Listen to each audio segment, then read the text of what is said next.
welcome to my video presentations. Let me briefly introduce myself first. My name is Thái, and I'm majoring in Business Administrations from the International University of Ho Chi Minh City. Today, I'm going to talk about the topic Akamai technologies and how they attempt to keep supply ahead of demand. My video will last around 10 minutes, so I appreciate it if you could leave any questions or comments you may have in the comment sections below. Thank you. And I will do with three main parts. The first part, I will talk about the background information of internet traffic nowadays. Second, I will summarize the case study so that you can keep track of what I'm talking about. And final, I will answer the three questions from this case study. Now, let's start. About the internet traffic. In the previous year, the amount of internet traffic generated by YouTube alone is greater than the amount of traffic on the entire internet in 2000. Internet video is now the majority of internet traffic and will reach over 82% by 2022. According to Cisco estimates that annual global internet traffic will be around 4.8 zettabytes in 2022. In today's broadband environment, the threshold of patience is very low. Over 50% of mobile users will leave a page that takes more than 3 seconds to load. Increased video and audio customer expectations are bad news for anyone seeking to use the web for delivery, high-quality multimedia content, and high-definition video. And that's the end of the first part. Now I will move to the second part about the case overview. Let's talk about Akamai technologies. Akamai technology is one of the web's major helpers with the idea of expediting internet traffic. To overcome these limitations, was founded by Tom Layton, an MIT professor of applied mathematics, and Daniel Lewin, an MIT grad student. Officially launched in August 1998. It provides storing copies of web content such as pictures or video clips at many different locations around the internet, so that one could always retrieve a nearby copy, making web pages load faster. It is the idea behind edge computing, locating computing and data storage in servers close to the locations where they are needed to reduce latency, improve response time, and save bandwidth. Akamai's current products are based on its Akamai Intelligence Edge platform, a cloud platform made of approximately 275,000 servers in 136 countries within nearly 1,500 networks around the world, and all within a single network hub of 95% of all internet users.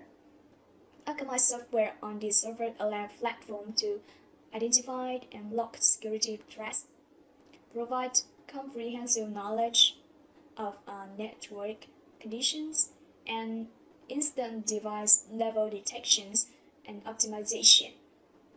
Akamai's site performance products allowed customers to move their online content closer to end user. So someone live in New York City who visits the LL Bean website, for example, will be served LL Bean pages from the New York metro area Akamai servers. While users of the LL Bean site who live in San Francisco will be served pages from Akamai servers in San Francisco. Akamai software determines which server is optimal for the user and then transmits the content locally. Websites that are Akamai's can be delivered everywhere from 4 to 10 times as fast as non-Akamai content.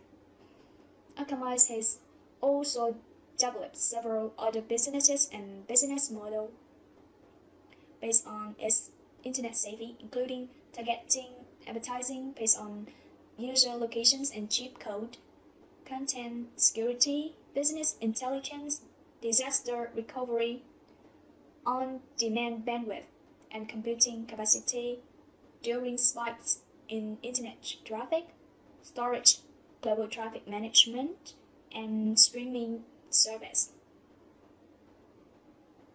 The shift toward cloud computing and the mobile platform, as well as the growing popularity of streaming video, have provided Akamai with new growth opportunities.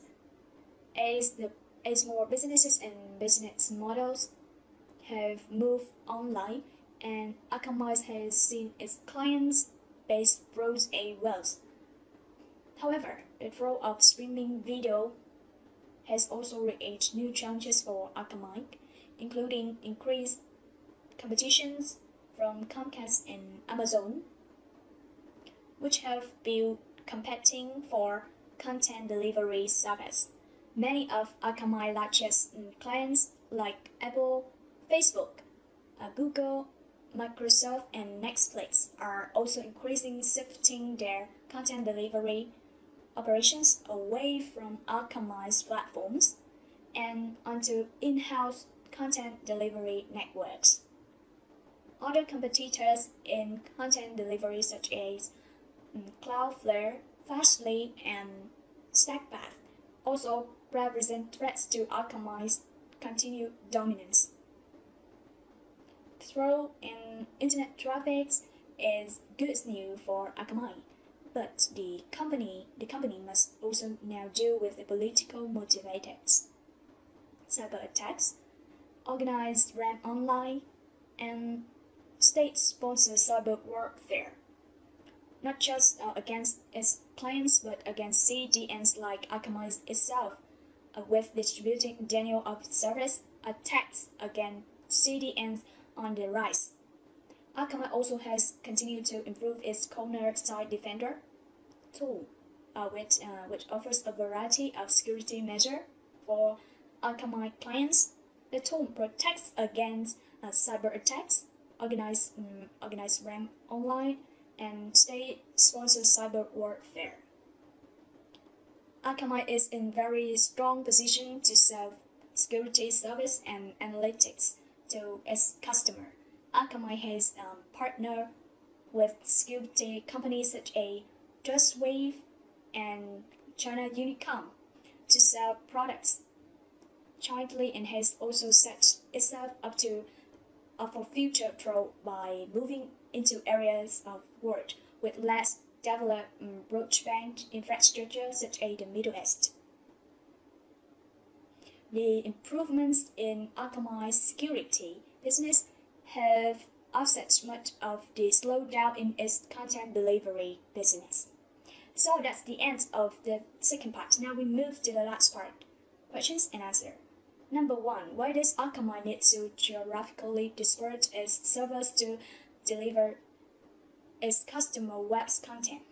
So this is the main concept of Akamai. They disperse web content such as videos or pictures and store it in certain places around the world. So whenever a customer requests contents, it is redirected to an Akamai server nearby, and the content is served from this local server, which is 4 to 10 times faster. This increases the speed with which web pages load and decrease the issue with latency, as people have less patience for waiting when it comes to online content. Akamai assure that they need to be as close as they can to each customer. Number 2, if you want to deliver software content over the internet, would you sign up for Akamai's service, or what alternatives exist? I would say definitely yes, because Akamai service has reputations and credit on market, so It means they have a huge customer base. So some of their clients include Apple and NASDAQ, an American stock exchange. It has servers all over the world, so it would guarantee fast access from any place around the world. So it would be smart investment. They also have experience handling risk and deep knowledge in this field thanks to the years on the market. Now we move to the last questions. Do you think internet user should be charged based on the amount of bandwidth they consume or on the tariff plan where user would pay a rough proportions to their usage? In my opinion, internet users should be charged based on the tariff plan. People here and companies don't use the same amount of internet every month. Therefore, it will only be fair to pay a fixed rate. Also, customers can decide what download speed they would like to have. For example, a house may only use 100 gigabytes a month of downloads and will wish to pay less than a company that transmits terabytes of data and therefore will pay for the proportion. That's the end of my presentation. So, and it's also the first time I make video like that. So, if there are any mistakes, you can give your comments below, and I will improve it. Thank you so much.